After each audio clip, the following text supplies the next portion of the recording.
We have made it to the 15th chapter of your amazing itty bitty visibility book, 15 Chapters to Marketing Made Easy. And chapter 15 is all about tools. If you are a solopreneur like I am, you're going to have to rely on tools as opposed to employees to do a lot of the strategies that are in this book. I don't have any employees. I have no intention of ever having employees. So I find tools to make my life easier and put them into several categories. So the first one is a client relationship manager, a CRM. I'm sure you've heard that term before.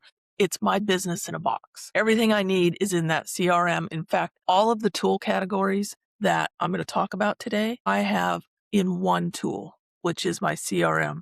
But that is not the way it used to be. I used to have a whole bunch of like one thing in each one of these categories. And so I know the struggle. You've got tons of tools, tons of fees, and it all adds up. It's still cheaper than having an employee, but it all adds up, which is why I went with my CRM, which currently is GoHighLevel. I will be honest, I am now a GoHighLevel agency, but I used this tool for almost 5 years before I ever became an agency or an affiliate or resold it or anything. What this tool will do is a ton, but you don't have to use all the features. And in the beginning, I didn't. All I used was what I really needed at that point for my business, not realizing that some of the other things in there I really did need for my business. I just didn't understand. So CRM, big category. Again, I use GoHighLevel. I have used Keep or Infusionsoft in the past. Personally didn't like it. It was too confusing for me. It wasn't how my brain worked. I have clients that use things like MailChimp, Constant Contact, Aweber, all of those. Those really are more email management, newsletters, distribution, that type of a thing, as opposed to a full-blown CRM, at least from what I have seen with those. There's another popular one out there called Zoho. When I was looking to figure out going from Infusionsoft to something, I looked at Zoho. It was a little confusing for me because everything is sold independently and then you got to figure out which pieces you need. I just wanted simple. So I went with GoHighLevel. It does everything I need it to do. The next category is a social media scheduler. So unless you want to spend a ton of time on social media, which personally I do not, I highly suggest you get a scheduler. There's everything from the traditional Buffer, Hootsuite kind of tools, and all of these connect up to your social media. So you go to one place, you basically have a social media dashboard, if you want to look at it that way. Canva, if you have a pro Canva account, it will connect to your social media. It's great to use things you already have, especially if you're paying for them, instead of bringing on a new tool. But a social media scheduler is a must. For me, I do it through GoHighLevel, so I have one fee. The next category is image tools, ways that you can create images easily. Used to be a big Photoshop user because I am a hobby photographer and I've had Photoshop forever. It has a huge learning curve, which I learned in the beginning, at least for the pieces that I need for what I do with it. And then Canva came on the market. And you know what? Canva is way easier to learn than Photoshop. So I recommend Canva to everybody. They have a free version and they have a paid version.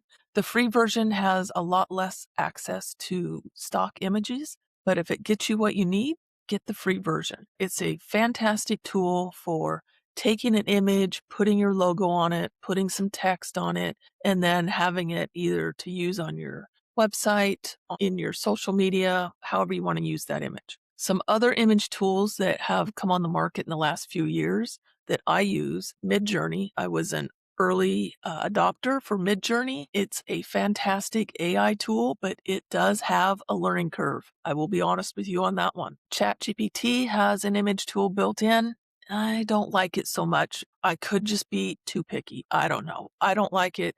I never get anything I use out of it. So I quit even trying. Another good one that has recently became a good one is the tool in Gemini, which is Nano Banana. That tool a couple months ago had a wonderful update, and it is a way more realistic tool than it used to be. And it's way easier to use than Midjourney as far as AI tools go. for images. I would suggest it. Gemini is free. That tool is free, especially if you have a workspace account that you're already paying for. It's all included in there, so might as well use what you're already paying for. Heard that one before. The next one are planning tools. These are really good if you need to get yourself organized, or if you have a VA or somebody you're working with that needs to know like where you're at, where they're at, and you can talk to each other sort of through these tools. I use Notion. I love it. I think it's easy to use. There are some other tools out there, like Trello is one that I tried. It's one of those, I believe they call them Kanban tools, where you can take a tile and move it in different places, kind of a thing. So that's the two that I've used. Review management tools. This is basically a tool to help you ask for reviews. I do it all within GoHighLevel. I have an pipeline set up in GoHighLevel to where the very last step of my building website pipeline is I move it in there. That's when they've launched, everything is done, and then it automatically kicks off an automation that I have built out to ask for a review. And in that automation, there's emails that go out, and in the emails, there's different places that people can leave me reviews online. The email goes something like this. If you love the experience that you had with building your website, please consider leaving me a review. Here are some places online you can do that. And I place them in the order that I want them to do it. The very first one is Google. You get far more mileage on your reviews from Google. And a lot of the other directories online actually pull from your Google reviews and place them elsewhere, which I think is super cool. And I link directly to where they go to leave a review. Do not make them hunt and peck on the internet to try to find it. It won't happen. Direct links in this email. The next one is, I believe, Trustpilot is on there. There's one more on there. And then the bottom, I say, if you want to leave me a review, but you don't want to do it online, go ahead and reply to this email and I will put it on my website. So that's how I handle reviews. In the bottom of that email, I give them suggestions because a lot of people are like, I don't know what to say. And they get stuck and they either leave something really lame like, oh, it was great working with them.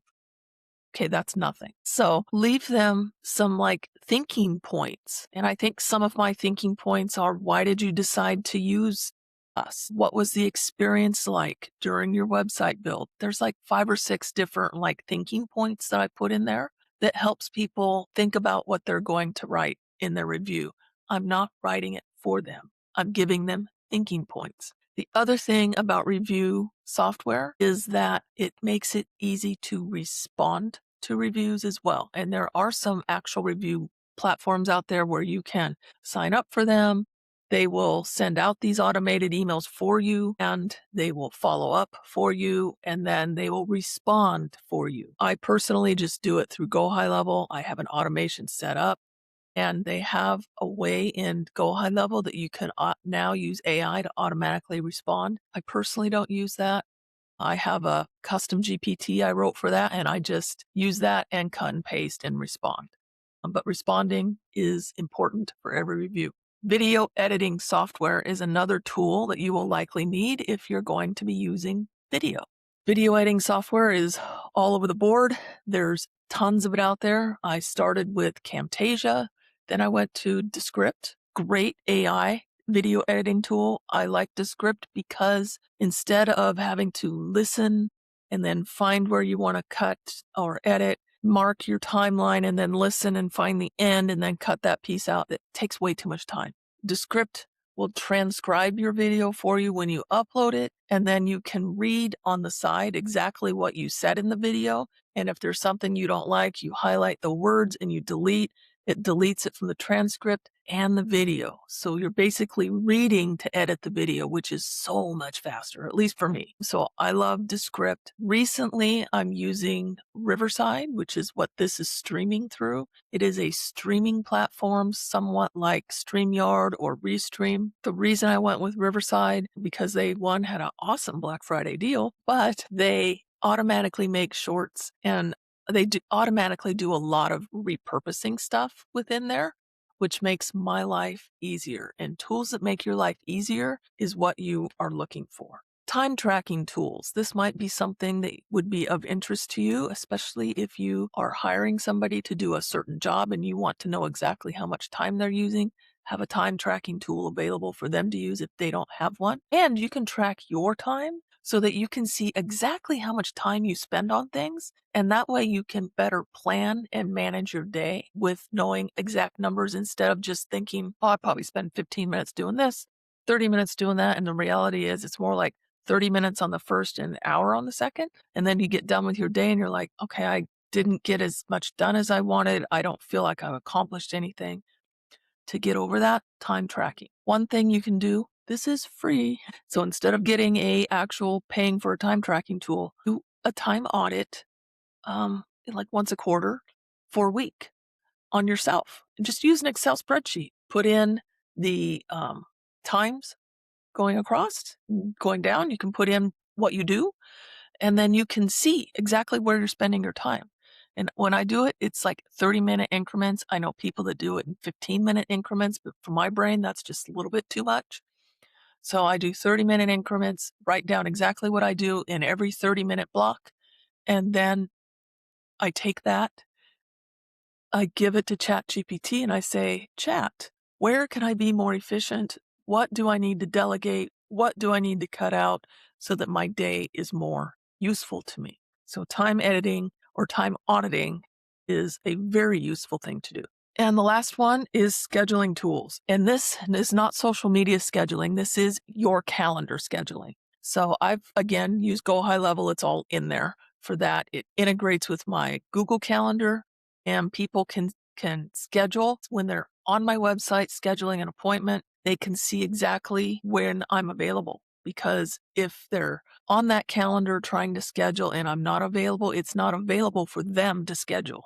So it's time blocked out. You want to look at it that way.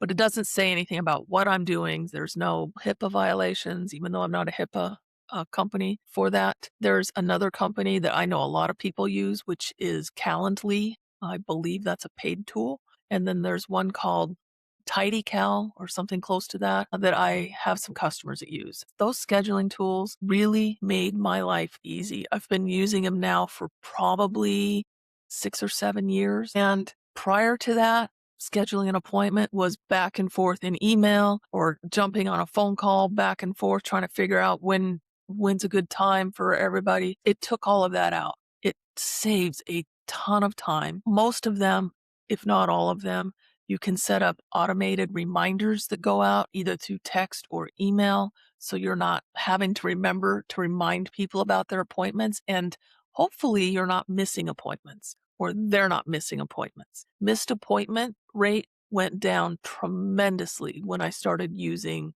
a scheduling tool that had the auto reminders in there. It's fabulous. So that is the list of tools and the categories that you will need. Go ahead and leave in the comments if you have other tools that you really love, because I like sharing tools and other people like to know what works for other people. So that completes our 15 chapters to Marketing Made Easy. I hope you enjoyed this series, and I will see you around the internet.